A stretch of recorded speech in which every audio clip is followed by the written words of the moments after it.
Welcome back to your Media Days Craze. I'm Bailey Burmaster. Everything here powered by Gray Television. I am joined now by Dusty Dvorak, SEC Network football analyst, Oklahoma grad. We're going to talk about this new look SEC. Yeah, let's do it. What do you make of it?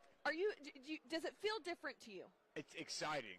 Yeah, it's different. I mean, look, the Big 12 was great. I played in the Big 12, 28 years in that league. Oklahoma had a ton of success, and I have the utmost respect for a lot of the schools in that conference. But this is a little different. I mean, the SEC, it is the biggest stage in all of college football. And Oklahoma and Texas are two of the biggest brands in all of college football. That's why I think the partnership makes so much sense for both sides. Like-minded fan bases, the saying it just means more, well, it does. It means more to these fan bases. The resources that are allocated to ensure that you're good and at the top of the sport year in, year out is very real. The passion and craziness, as you have Media Days Craze, there's craze with these fan bases in a good way. And I think that as SEC fan bases travel to Norman and travel to Austin, they're going to see very similar to what they see when they travel all over the SEC. I know in Oklahoma, the fan bases is so ecstatic about getting a chance to go to Auburn, about getting a chance to go to Oxford. And so it is different. It's bigger.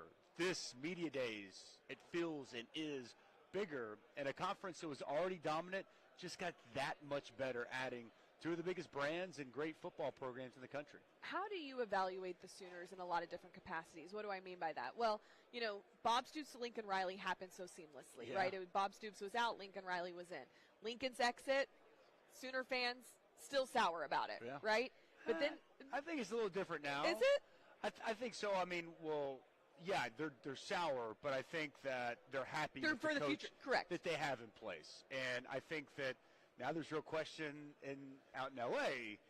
is this exactly what we bargained for and what we thought we were getting when we brought him in? So I think it's a big year 3 for Lincoln. I really think, not to dive too much in the past, but I mean, Bob Stoops handed him one of his best teams in 2017. Said, drive it straight. I'm handing it to you. And if you really take a long, hard look, and we're being honest, there was regression every year. To the point that when Caleb Williams came in Lincoln's last year against Texas, OU was down 21. And Caleb Williams did just like he did at USC, put on that cape, led them to a win, and they won 10 games that year.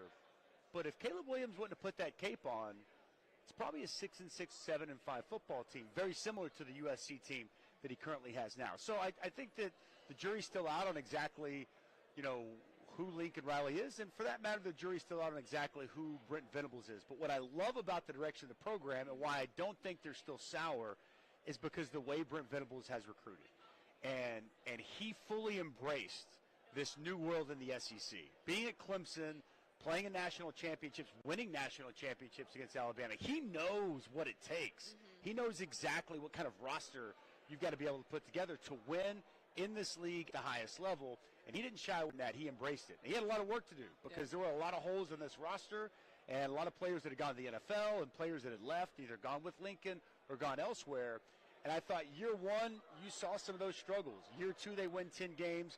But what excites me is with the way the roster looks now. They've had 3 straight top 10 recruiting classes, and primarily defensively, front 7 players that flat out they weren't getting under Lincoln Riley. They are getting now under a defensive-minded Brent Venables. You've got to win the line of scrimmage, and you've got to be able to play defense in the SEC if you're going to have a chance to play at the top of the league. And I think finally this roster is starting to look like one that can compete in the SEC. So how do you evaluate the Sooners and Venables as they enter the SEC? Because, if you come into the SEC and go 9-3, I don't think Oklahoma fans and even Texas fans are going to be happy about that, but this is a different conference. So what is the standard? And these schedules aren't the same. Like you can't look at the Texas schedule and the Oklahoma schedule and just say, 1-8-4 might actually be better than a 10-2 on the other side. Correct.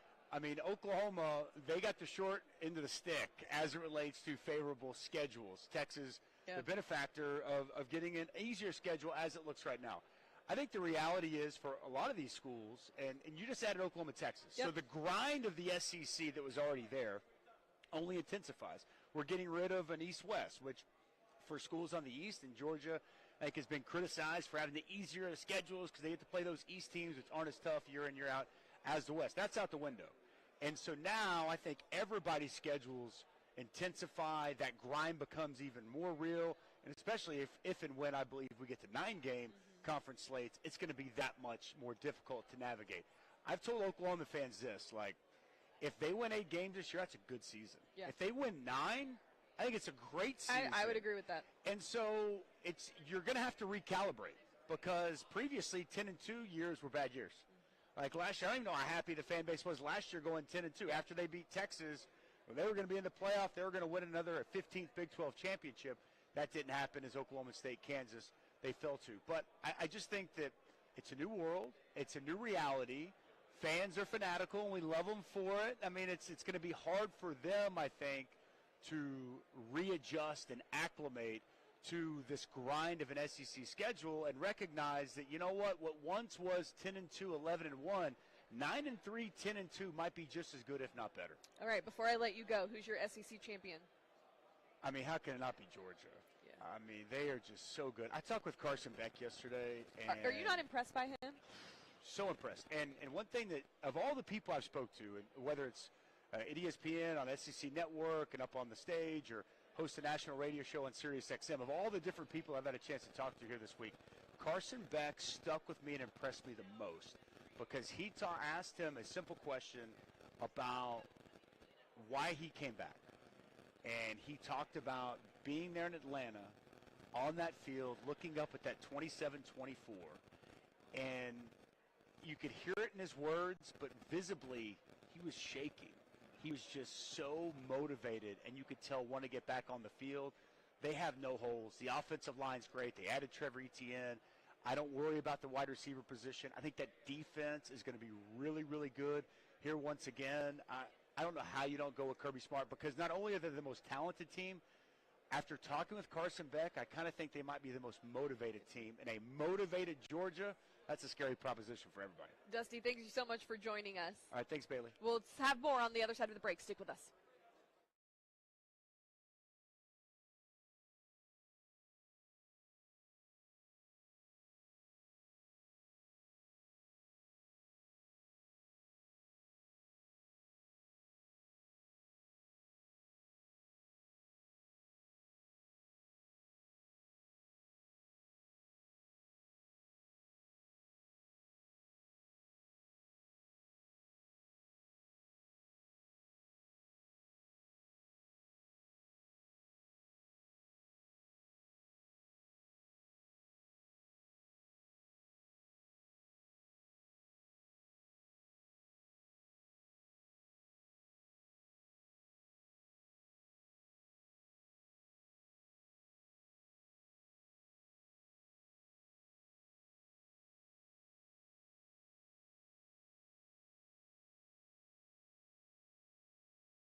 Welcome back to your Media Days Craze. I'm Bailey Burmaster. I am joined now by Travis Brown, who specializes in everything Texas, especially the Aggies, who will be here on deck tomorrow talking. But there's a lot of excitement in the SEC because there's some new rivalries and some old ones being revived, and that one is definitely Texas A&M. For the new people coming, what can they expect to see in this one? Yeah, I mean, everybody in the state of Texas knows about Texas A&M, Thanksgiving. It was Cowboys games in the mornings and Texas A&M at night. I've been on the beat now for almost a decade, and I haven't seen a Texas A&M football game. So, like, the electric energy is just palpable coming into this game. I think when Texas first announced, or the news got out 3 years ago that Texas was going to be coming into the SEC, A&M fans, most of them were kind of turning their nose because so much of their exodus to the SEC was about kind of getting away from Texas and building their own identity. But the Longhorns and the Aggies coming back together, I think as the game has gotten closer and closer, more Aggie fans are kind of realizing that, hey, this is a game I want to see. This is a matchup that I want to take part in every year, and they get to trash talk on Twitter a little bit more about a game, less than just who's recruiting what player and some minor sports and things like that. So it's going to be a huge game, and I think something that both fan bases are gradually getting more and more excited about. Before we talk about what Texas A&M looks like right now, I want to go back a little further and talk about when Texas A&M left the Big 12. Mm-hmm. Do you feel like it was still the right choice to leave the Big 12? Yeah, I do, because there was a certain air about that program as kind of being in the shadow of Texas. When they bolted out, there was an okay football player named Johnny Manziel that kind of helped elevate the brand, elevate the football program. And if you look just simply at the recruiting rankings, they were able to recruit football players a lot better from the state and from the Southeast when they were in the SEC, because that's what they offered. You could stay in the state of Texas. You could, grandma, mom, dad, siblings could come see you multiple times a year, but you were playing Alabama, you were playing Florida, you were playing Georgia, some of these big-time schools in the Southeastern Conference. I think, so I do think it's a good move. I think they have finally kind of established themselves in the conference to where they do actually have some rivalry games, and you can see the fan base has moved a little bit further towards wanting to know what the score of the Alabama game was, wanting to know what the score of the Florida game was, instead of kind of still looking back and saying, well, what did Texas do? What did Texas Tech do? What did TCU do? Some of these schools that they had history with. So it's been a good move, and I think that having that a little bit more of an established footprint in the SEC, it gives them a little bit of a leg up as these new teams come in. Well, and that was my next question. Do you feel like that footprint is strong enough now with Texas coming in? And you leave because you don't want to be a part of that footprint, but now here they are too, along with Oklahoma. It's an interesting situation when you look at facilities, money, just the kind of the overall strength of the athletic department. Very much so. Texas and A&M have been battling in years past for the richest athletic department in the country. And when you're coming into this new reality of college football and college sports, where there's the house settlement, revenue sharing is probably going to be on its way, NIL, things like that, where money talks, they're a program that this move to the SEC has built that up, and they can compete at that level. And most people would say that more money, more NIL, more facilities is going to lead to wins and being a more stable program. So in that terms, yes. Now, the guy that was supposed to kind of continue to usher them in and all this was Jimbo Fisher, and that didn't go the way that they wanted it to go. He, of course, is living that parachute life, golden parachute life right now with that $77 million buyout. So I think they would have liked to have seen him build something, continue off that 2022 recruiting class that was number one in the nation, and be having a lot of momentum going into Texas and OU coming into the league. But they had to fire Jimbo Fisher, like we said. They brought in Mike Elko. There's been some portal moves. They certainly didn't go back to square one, but they did take a couple of steps back, and Texas is coming in off of a college football playoff appearance. They have probably the quarterback in college football right now in Quinn Ewers. I mean, all anybody wants to talk about is College Football 25, the video game, and he's right there on the cover. Yeah. So they certainly, as far as on the field momentum, Texas is coming in with more of that than A&M. But as far as the off the field things, they're right neck and neck and a lead in the conference. You brought up Johnny Manziel. Mm-hmm. You cannot talk about the Aggies without bringing up Johnny. What is the perception in College Station of Johnny football these days? Sure. He is beloved by just about everybody down there. I think there were some times where people were wishing him well to get back to healthier ways of living. But, there was huge fanfare. There was that documentary that came out on Netflix last year with Johnny Manziel. Which is why I had to ask, because I feel like he disappeared a little bit. Sure. Then you see this documentary, and I really appreciated his transparency. I thought he was very honest. It's actually funny. Cliff Kingsbury is in that, talking about the time he had to rip him out of his dorm, and he came to walk through and was just oozing booze out of his pores. I'd heard that story before that. And I was like watching this, and I was like, "Oh my God, is Cliff going to tell this story? Is Cliff going to tell the story?" And sure enough, he did. I appreciated his transparency, but the ending felt flat. There was no real resolution yet, right? And it sounded like he was still finding his way.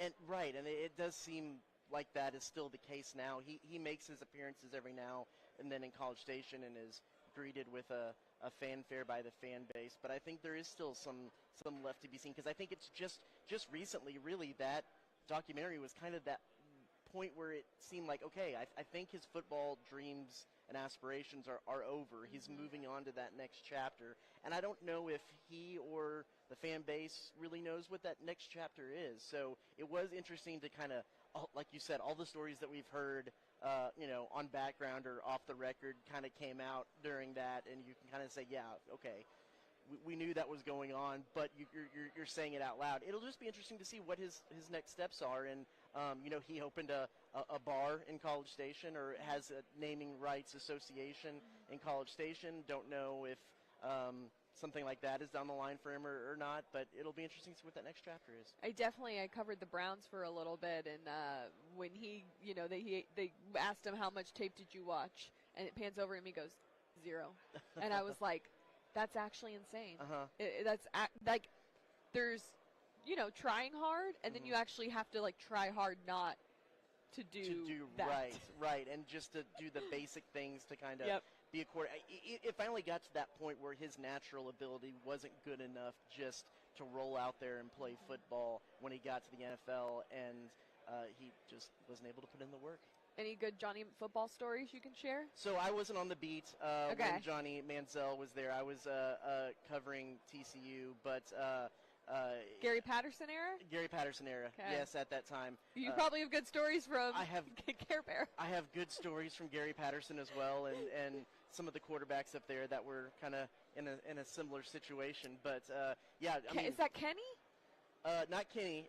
Kenny was after. So you had Trayvon Boykin, Casey Paha. Before that. Oh man. The infamous Alamo Bowl game where Boykin got in a little legal trouble, but the night before the game, Bram Kohlhausen had to come in and lead the team to victory over Oregon, and kind of became a legend for one game. That one singular game. Didn't mean to go off the rails. No. We'll get back to Texas A&M. What are we going to expect from Mike Elko? A lot. Running a tighter ship than Jimbo Fisher. A lot more discipline, a lot more attention to detail, as we've kind of started to see so far. The best example I can give of that is during spring practice.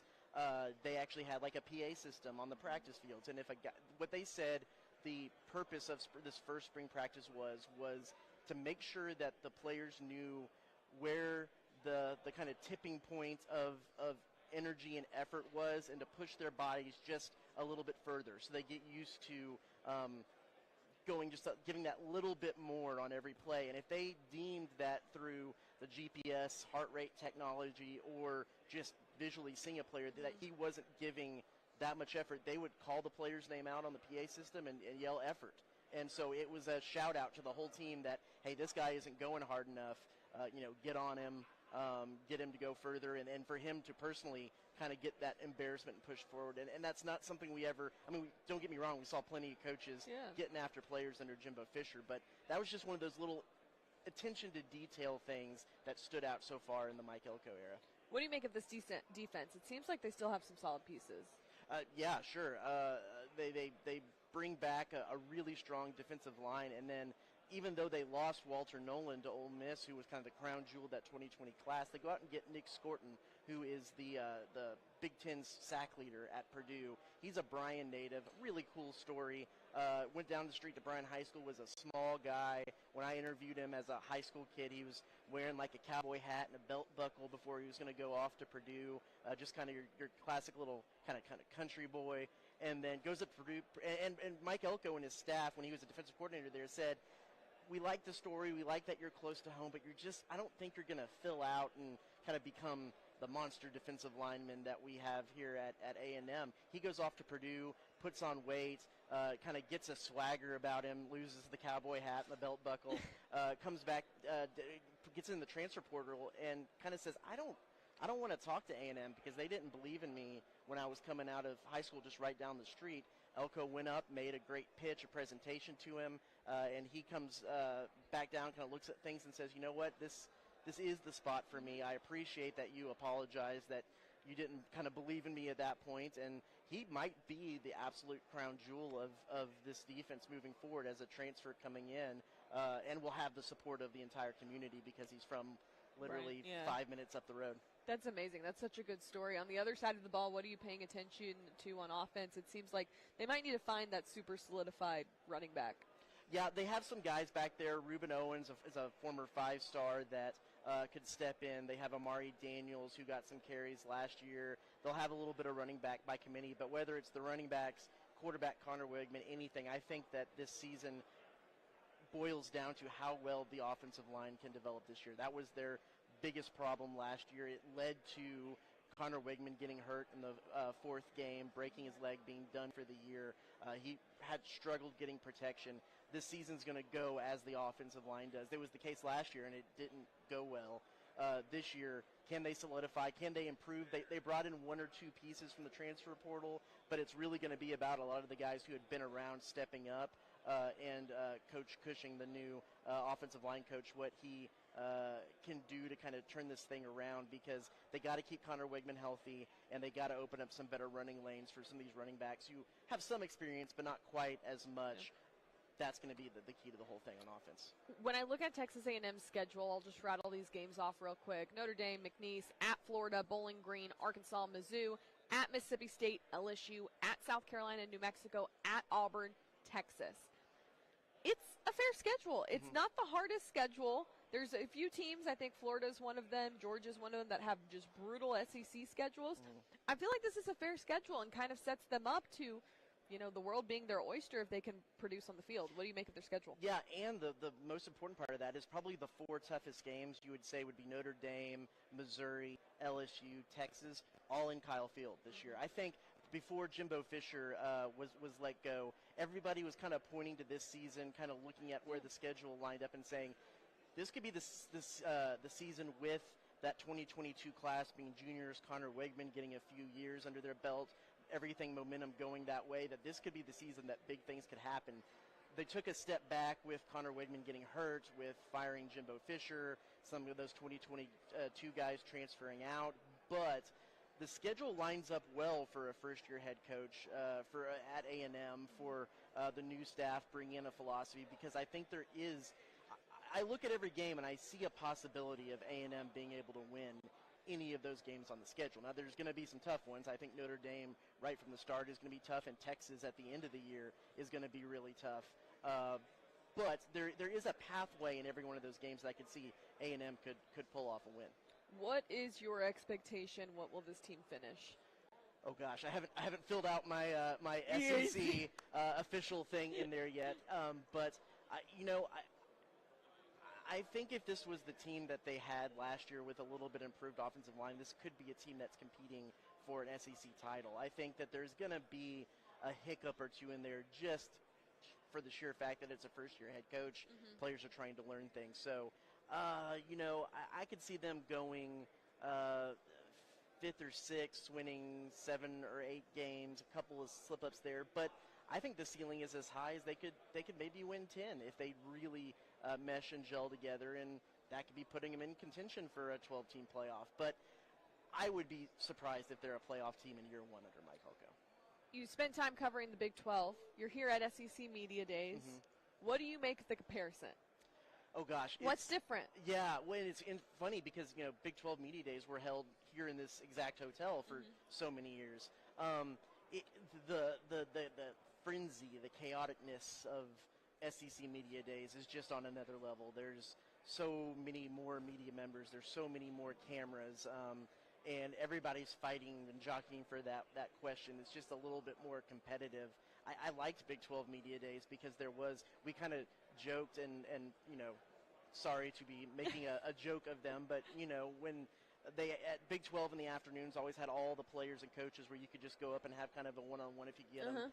And there was always like the Iowa State or the Kansas players that were just kind of sitting there on their phones because and you could go and have a conversation, get some in-depth stuff with it. That does not happen at SEC Media Days when there is 6 or 7 people deep on every player's table to talk with them and everything like that. So it is a circus unlike anything else you'll ever see here, and I'm glad they were able to bring it here to this hotel. It's a great place in Dallas. I'm going to advocate for my hometown to be, mostly because it's only a 3-hour drive for me, and I know where everywhere to eat. So we'll just stick with that. You're a writer at heart.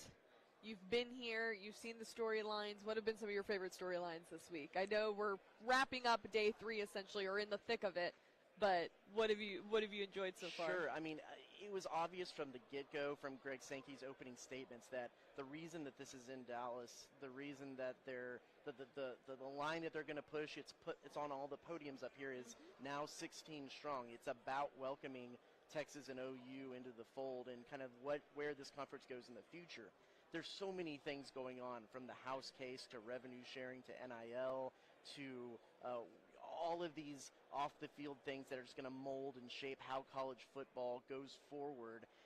And yet, and Greg Sankey touched on all those things a little bit, but it always kind of pivoted back towards, but the SEC is stronger, and it's going to be stronger moving forward because Texas and OU are in the conference. That's the thing that really caught my attention. Is I thought, especially with how spring meetings went this spring, how everything's going, that this would be this media days would be inundated with questions about revenue sharing, NIL, the future of roster limits, the revenue sharing salary cap. But everything is kind of turned back to Texas and OU and what that does for the conference. Case in point, someone asked Greg Sankey about what there were some of the biggest issues that players had brought to him, and he kind of pivoted that back to the fact that Henry Coleman, an A&M basketball player, had mentioned that, asked when was Texas coming to the conference a couple of years ago, and he said, why? Is it because you want to play them or you don't want to play them? He said, I want to play them as soon as possible. And that was the answer to some of the biggest issues that athletes are dealing right now. Everything was going back towards Texas and OU coming to the conference. Can I say a win for the SEC was something we had SEC coordinator of officials, John McDade, on. And I was like, listen, we could have a conversation about the new rules and things to take in part of, but I just want to talk to you about what I want to talk about, which is this a penalty? I was thinking about doing it, but it would get, blasted all over my Twitter, so I'm glad you did it. I wanted to know, and we ran through scenarios, because essentially it's not going to be called unless it's taunting. So I was like, Carson Beck, rushes in a 5-yard touchdown. As he comes in, drops the ball, little horns down, keeps it moving. He goes, yeah, probably not. It's not disrupting the game. I said, okay. He does the same thing, goes in a UT player's face, and is like this. He's like, yeah, that's taunting. We're going to throw the flag. And I was like, okay. I love that, because when it came in the Big 12, you'll know this is a guy who's in the Big 12, everyone was like, this is so soft. What are we doing? And I was curious if it was going to carry over. It seems that it wasn't, and I think the players also agree that if you can't have a little fun, everyone has a hand signal, everyone's always doing stuff. If you can't have some fun with it, what are we doing? Yeah, I think it's funny from an A&M perspective. Someone was asking what's that like in the A&M realm, because they have their own traditions and everything. And I think it's a little culty. Well, yeah, I'll be honest. Yes, it's a little culty. But there's a generational divide. If you're probably 40 or older and the camera pans on you at Kyle Field, you're gonna give the gig 'em thumbs up. But if you're under 25, you're throwing the horns down up all the time in the stands. And so I think that was very interesting. The best part about talking with John McDade, which we did kind of over to the side over here later, is that he's been asked that question so many times that he kind of like, when we asked, he kind of went into like a trance-like state and just kind of recited this answer that, he said like 18,000 times. Well, he's a Harvard grad. I'm hoping we were actually one of the first people to talk to him. I want to be the first person that asked him. Did we talk to him on Monday, John McDade? We talked to him Monday, right, at like 10 o'clock? Did. So we had to be one of the first people, and so I just got it out of the way. I prepped him for that. I'll take credit. No, I'm kidding. But it's been interesting to see how the worlds merge and how OU and Texas gets ready. I think all eyes will be on them. I think about the Red River rivalry a lot, too. Do you think that would be amped up? That's going to be amped up a little even more now that it's in the SEC and not so much the Big 12? I think so. And, from me being a Dallas native, that was always the big game, not as much Texas and Texas A&M. You always looked forward to that one as everybody coming into town that week. I think it will be amped up. I'm glad they're kind of looking at extending stuff at the Cotton Bowl there for that. And it'll be fun to see both of those rivalry games in the SEC now and kind of how that just ratchets everything up. All right. Well, Travis, thank you for joining us. We're going to take a short break, and we'll have more on the other side. Stick with us.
Welcome back into your Media Days Craze. I'm Bailey Burmaster, and I'm joined now by Kaylee Manziel, who's going to help me finish this one out. How you doing today? I hope you saved the best for last. Listen, we always do, don't we? We always do. We're going to talk a lot about the Dogs. Let's just get into it.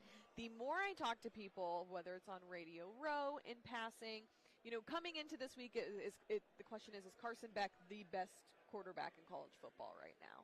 I mean, I think it's a fair argument. Quinn Ewers would be up there too, but I think to see how quickly Carson's progressed as a quarterback, because people still weren't certain about him even midway through the season. He really didn't come alive until that Florida game. So seeing what he accomplished from midway to the season through the end of the season, I can't even imagine the progress that he's made over the last year. And I love that you said that, because for me, when I came into Atlanta and watching Carson Beck, I was really, I don't want to say I was like a negative Nancy towards him.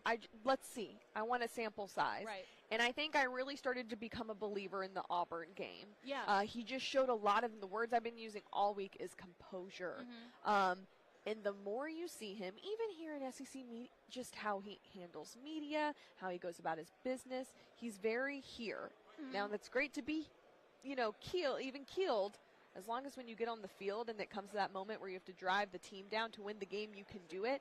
And I feel like he really did start to prove that he could do that down the stretch. Where do you think his game goes this season? I mean, I don't know many quarterbacks who are worse off in the second year than the first year, but what you were saying, I think the best way to describe Carson Beck is he's a silent killer. Kirby Smart will tell you. The guys in the locker room will tell you he's not the most vocal guy. He leads by example. And in a world now where you have everything that everyone's saying about you at your fingertips, you can go on social media, you can go look at any website and read what people are saying about you. The fact that he has this quiet confidence and is able to quiet the noise on the outside, I think that helps with that quarterback mentality, and that's exactly where we want him going into this season. The expectation is so high. I think the only person that can beat out Carson Beck is himself. I think that's very fair.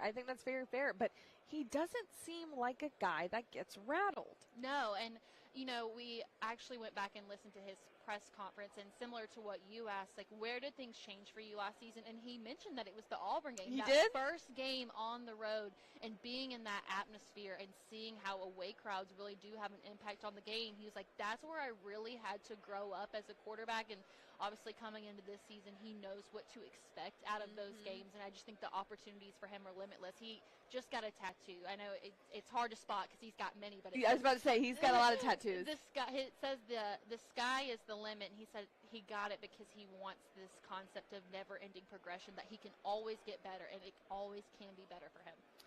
We will see how it fares. It's obviously going to look a little different on offense with Ladd gone, Brock gone. Who do you potentially see stepping up? I know a lot of people have been throwing Oscar Delp out there. Yeah, I mean, I think that's one of the biggest questions surrounding this Georgia team is when you don't have Brock and when you don't have Ladd. Who steps up and becomes the go-to guy when things go wrong? I think it could be one of two people. I think it could be Trevor Etienne. We've heard so much buzz about him in the offseason. I know Florida fans were really sad to see him gone, and you almost think of Georgia in the past as RBU, but it really hasn't been that way the past couple of years. There hasn't been a standout guy like that. So I think that having Trevor Etienne in that position is going to help out Carson a lot, not having to use his legs as much. But I think in the wide receiver position, when you look at this group on paper, there's not one elite guy that jumps off the page and you're like, yeah, that's the guy. It's a bunch of really good guys. But for me, my guess is going to be Dylan Bell, somebody that's been with Carson from the beginning. We saw a glimpse of what he could do during the Tennessee game last year, and just the impressive plays that he made. I know how close he is with Carson off the field too, so I think that's going to become the guy that Carson goes to when it's like, we got to make sure that this happens. What do you make on the defensive side of the ball? We can talk about Malachi Starks and Mike Hell, but what do you make of the corner position? Oh, see, that's the thing is everybody keeps talking about how that might be the weak spot, and that's where the questions arise, because when you think about the great Georgia teams of the past, especially that first-year national championship team, it's been all about the defense, the Georgia defenses, and this is the first year that it's really been an offensive-minded team. But I do think there's a lot of options. There's a lot of good guys in the sophomore group, and the one that really comes to mind that I think is going to be a standout player for us is going to be Ellis Robinson, who's going to be a true freshman this year. He's obviously probably the most talked about recruit of the class, but I think that we're going to see some of the younger guys shine in the corner position. But I'm hoping that some of the veterans that we have in the safety position and the linebacker position will help make up for the questions that we have surrounding the corner. But Glenn Schumann is one of the absolute best defensive-minded coaches in the league, and I know that he's going to have that question answered before the season starts. What do you make of the expectations for Michael this season? Oh, I'm so excited to see him in that jack position. Yes. Yep. And just his versatility. I mean, he's a big guy who makes a big impact. And, you know, he told us at the end of the season after the Orange Bowl last year that he was not impressed with his entire season as a whole. And it's like you look at him and you're like, really? Because nobody else is thinking that. And so I'm excited to see the progression that he's made this year and excited to see the impact that he makes in that jack position. You can't talk about Georgia right now without talking about some of their off-field issues with the driving, speeding, tickets. Were you satisfied with Kirby's responses yesterday to those questions? I'm just glad that we got an answer out of him. I always say that he would make the greatest politician because he's really good at giving you absolutely nothing. But to know that there is something being done on the administrative side, whether that be the fines that they're imposing through the Classic City Collective, and also we found out about 10 minutes before Kirby took the stand that they had let go of David Daniels' ban for violating team rules. We can only assume that, you know, it was a driving-related incident. That was the question, is we don't know in the media what goes on behind the scenes or if there was a punishment being imposed in general. So the fact that we got that out of him, I hope it slows it down because I hate that we had to spend so much time talking about the things we don't want to talk about it. No, I want to know what's happening on the field. I don't want to have to continue to talk about what's going on off the field. I'm glad that you brought it up because it obviously needs to be addressed. You got to point it out. It's one of those things, even when you're talking to Kirby about it, you're like, I don't even want to ask you this, but I can't not do my job. We can't turn the blind eye. And I think, you know, to be fair to Kirby, Kirby doesn't come across the guy that's just going to let it roll off to the sideway. I don't think that's been the case. I think he's trying to handle it, but for some reason it's not going through the kids. And I think he's right at the end of the day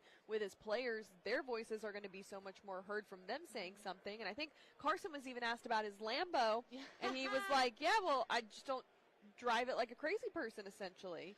Well, I think a lot of the problem, too, is you can maybe expect that out of the young kids. You're freshly 18 years old. You've got a fast car. You've got lots of money. I think the one that we were the most surprised to hear about was Smile Munden, who's supposed to be a leader on the field and a leader in the locker room. So to hear him being arrested for a driving-related incident, it's like if your veterans aren't following the rules, why are you expecting the young guys to do it? So I'm hoping that whatever punishment they're putting into play now will change the game. And I'm also hoping that once football season starts, their priorities are going to be back on the season and the distractions from the outside will be minimized. We'll talk about the overall skew of schedules in the SEC this season in a second, but I want to look at Georgia's. So they opened. This is the thing that's been blowing my mind all week. They could play in Atlanta at the Benz 4 times if they make it to the national championship game. I asked Michael what that would mean. He's like, I love the Benz. It's awesome to be in Atlanta, to make this home and be able to do that. So if we can do that, like, let's do it. It's refreshing to hear you say that and to hear Michael say that because you would think of Mercedes-Benz as almost the second home to Georgia. It's right in their own backyard, but when you look at the timeline of Alabama and Georgia and the history of their matchups in Mercedes-Benz, it's not good. No, it's Georgia has not had that much success. It's like this psychological hump that they have to get over. So I'm hoping that with the Clemson and game 1, they'll be able to go ahead and get over that hump immediately. No, absolutely. And some of these games, I mean, their schedule is brutal. I think people overlook it for the mere fact that it's Georgia, so they can handle anything. But they're at Kentucky, at Alabama, Auburn, at Texas, Florida, at Ole Miss. Obviously ran out with Georgia Tech, but I mean, the one everyone has circled is in Austin on October 19th.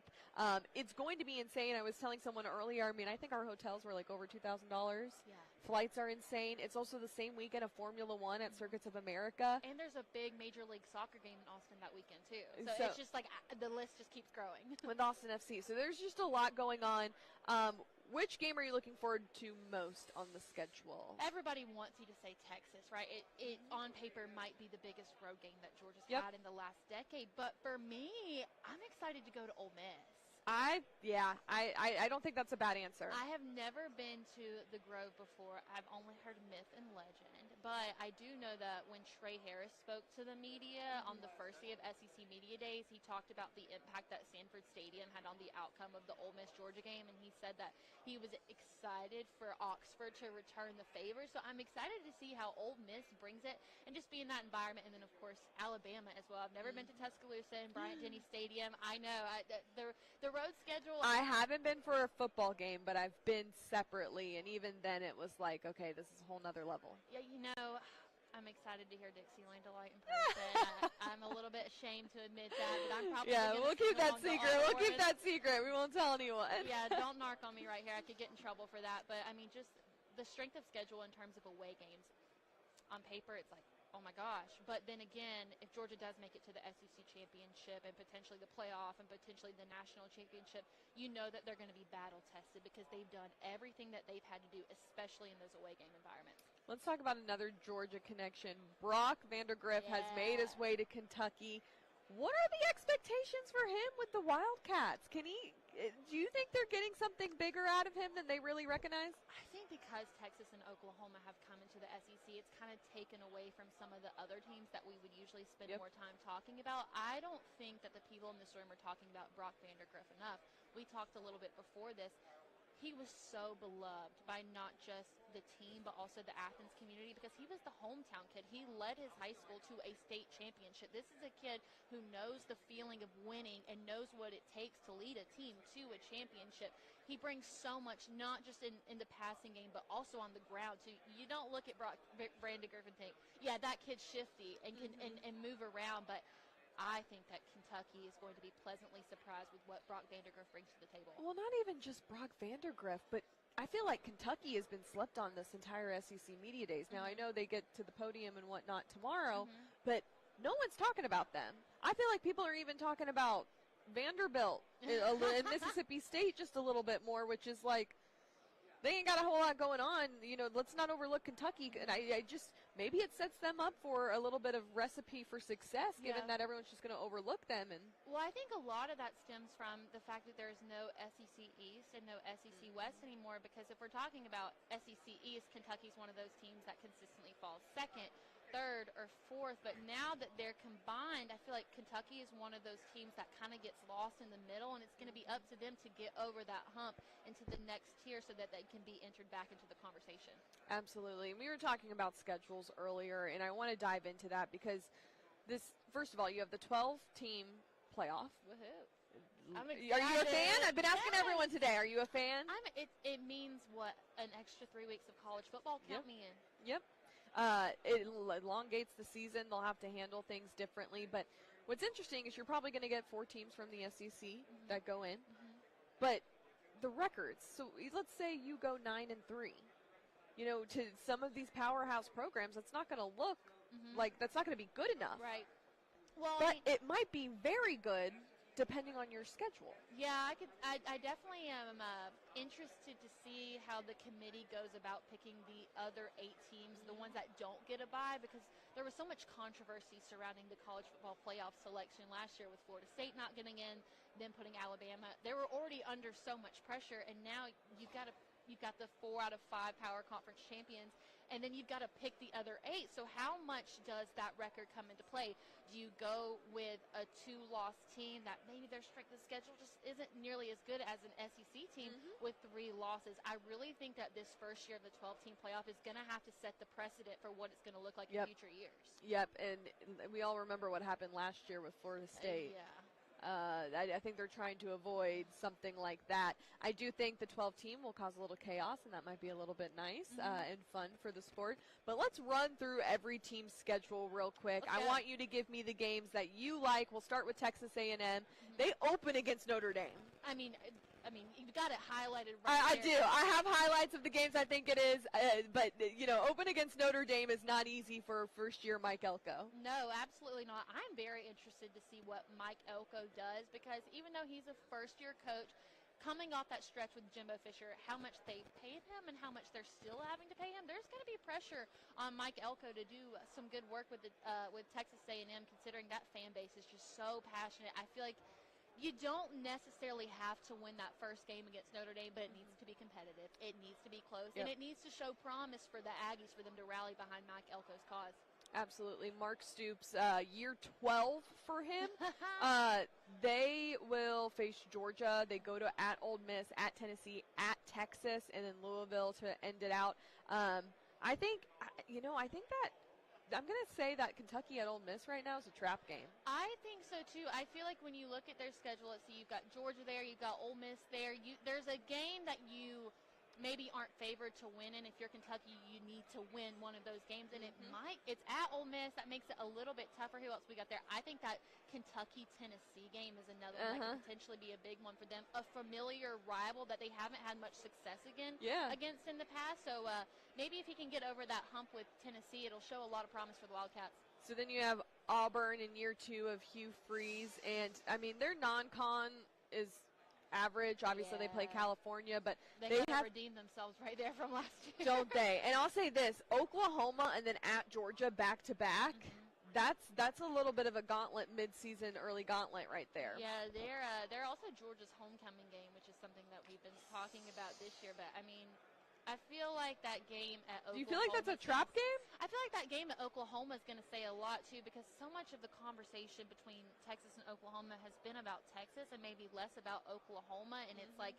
how can you really compare Texas and Oklahoma to the SEC when they haven't faced the same level of competition? Yeah. So I really think we're going to be able to make the comparison between the two programs coming in versus a team like Auburn who kind of falls in that middle ground in the SEC. We won't spend too much time in Arkansas. I'll point at the one that I like. Obviously, I'm biased for Oklahoma State, but they are at Oklahoma State, and I think that is going to be a point for the Big 12 to try and win that game for the mere fact of, look, you took OU Texas, and here you are playing Arkansas, and you know, the Big 12 can get one. I think they'll push that. Texas, I think we already discussed. I think Oklahoma and then having to play Georgia. At Michigan on September 7th. Right? That's going to be a tall task for Steve Sarkisian. We're going to skip Mississippi State because we're running out of time. Same with Florida because, you know, their Billy Napier's is a little bit on the hot seat. I'll make this quick. My bold bold prediction all season long is I think that when they face off with Georgia, Billy Napier will not be the head coach of the Florida Gators. Okay, I want to check back in with you on that. Josh Heupel doing great things at Tennessee. He goes back to Oklahoma after spending time. I'm excited to see that. Oklahoma has a wave of a schedule as well. What are your favorite Georgia games, though, before we get out of here? You got to win game 1. You got to win that second SEC matchup at Alabama. I mean, everybody's excited for Texas. I'm excited for Texas, but I'm excited to have Kalen DeBoer face off with Kirby Smart and Georgia Bulldogs in his first ever SEC game. Week 5. Yeah. First ever. He's going to have chills. And Georgia and Alabama both have a bye week before that game, so that's a lot of time to prepare. Too much time to think about it. Hype. Yes, and I'm curious to see what Kalen DeBoer is going to do in his first SEC game. What is your prediction for the Georgia Bulldogs? I think that they lose the regular season game at Texas. Okay. I think that they rematch with Texas in the Final Four, beat Texas, and go on to win the national championship. That's been my prediction. I like that. I don't know if it's going to happen, but I like that. All right. Kaylee, thank you for joining us. Oh, my gosh, thank you so much. You're rounding out our Day 3 of Media Days Craze. Make sure to join us one final time tomorrow for the 4th and final day. We'll have all the latest right here on your Media Days Craze. See you tomorrow.